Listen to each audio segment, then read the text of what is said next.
ಹಂಗಾಗಿ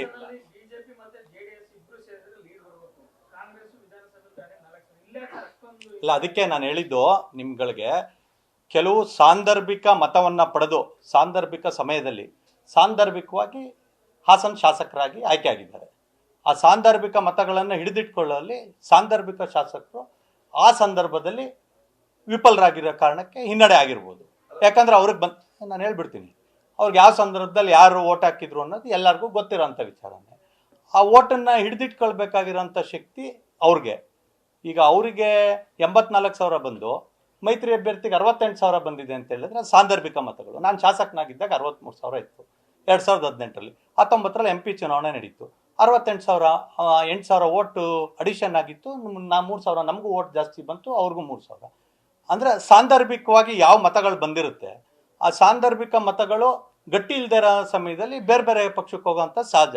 ಅದಕ್ಕೆ ನಾನು ಹೇಳಿದ್ದು, ಸಾಂದರ್ಭಿಕ ಸಂದರ್ಭದಲ್ಲಿ ಆ ಸಂದರ್ಭದಲ್ಲಿ ಸಾಂದರ್ಭಿಕವಾಗಿ ಚುನಾಯಿತ ಪ್ರತಿನಿಧಿ ಆಗಿರೋಂಥವ್ರ ಶಕ್ತಿ ಈ ಚುನಾವಣೆಯಲ್ಲಿ ಗೊತ್ತಾಗಿರುತ್ತೆ. ಅದು ನಾನೇನು ಉಲ್ಲೇಖ ಮಾಡೋದಿಲ್ಲ. ಯಾಕಂದರೆ ಶಾಸಕರು ಅವರಿದ್ದಾರೆ.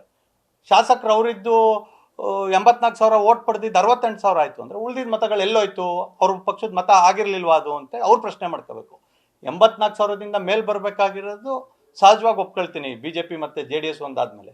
ಆದರೆ ಅವ್ರಿಗೆ ಬಿದ್ದಿದ್ದು ಸಾಂದರ್ಭಿಕ ಮತಗಳಾಗಿದ್ದರಿಂದ ನರೇಂದ್ರ ಮೋದಿಯವರು ಪ್ರಧಾನಮಂತ್ರಿ ಆಗಬೇಕು ಅನ್ನೋ ಮತಗಳೆಲ್ಲ ಬಿದ್ದಿದ್ದಾವೆ. ಅವ್ರಿಗೆ ಬೀಳಬೇಕಾಗಿದ್ದ ಮತಗಳು ಪ್ರೀತಮ್ ಗೌಡನ್ ಸೋಲಿಸ್ಬೇಕು ಅನ್ನೋ ಕಾರಣಕ್ಕೆ ಬಿದ್ದಿದ್ದ ಮತಗಳಾಗಿದ್ದ ಕಾರಣ ಅವ್ರು ಓಟ್ ಅಲ್ದೇ ಇರೋ ಕಾರಣಕ್ಕೆ ಅವ್ರಿಗೆ ಮತ ಬಂದಿಲ್ಲ ಅನ್ನೋದು ಜನರ ಅಭಿಪ್ರಾಯ. ಮತ್ತು ನನ್ನ ಎಲ್ಲ ಮಾಧ್ಯಮ ಮಿತ್ರರು ನೀವೇ ಅಭಿಪ್ರಾಯ ಹಲವಾರು ಬಾರಿ ನನಗೆ ತಿಳಿಸಿದ್ದೀರಿ ಆಫ್ ದಿ ರೆಕಾರ್ಡು.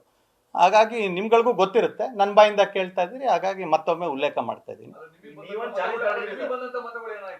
ಅಲ್ಲ, ನಾನು ಶಾಸಕ ಇಲ್ಲ. ಈಗ ನಾನು ಶಾಸಕ ಇಲ್ದೇ ಇರೋ ಕಾರಣ ಶಾಸಕರಿರೋಂಥವ್ರು ರೆಸ್ಪಾನ್ಸಿಬಿಲಿಟಿ ತಗೋಬೇಕು.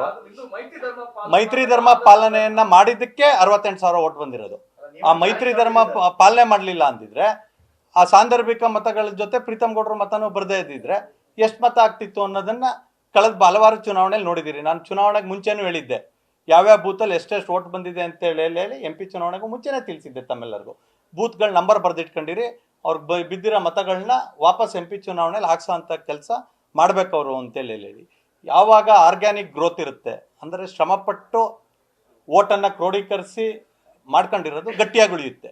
ಫೌಂಡೇಶನ್ ಹಾಕಿ, ಪಿಲ್ಲರ್ ಹಾಕಿ, RCC ಹಾಕಿ ಗೋಪುರ ಕಟ್ಟಿದ್ರೆ ಆ ಒಂದು ಕಟ್ಟಡ ಗಟ್ಟಿಯಾಗಿರುತ್ತೆ.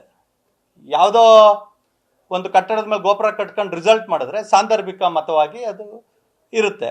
ಆ ಸಾಂದರ್ಭಿಕ ಮತ ಚುನಾವಣೆಗಳಲ್ಲಿ ಏನಿರುತ್ತೆ ಆ ಪರಿಸ್ಥಿತಿ ಎದ್ದು ಕಾಣುತ್ತೆ.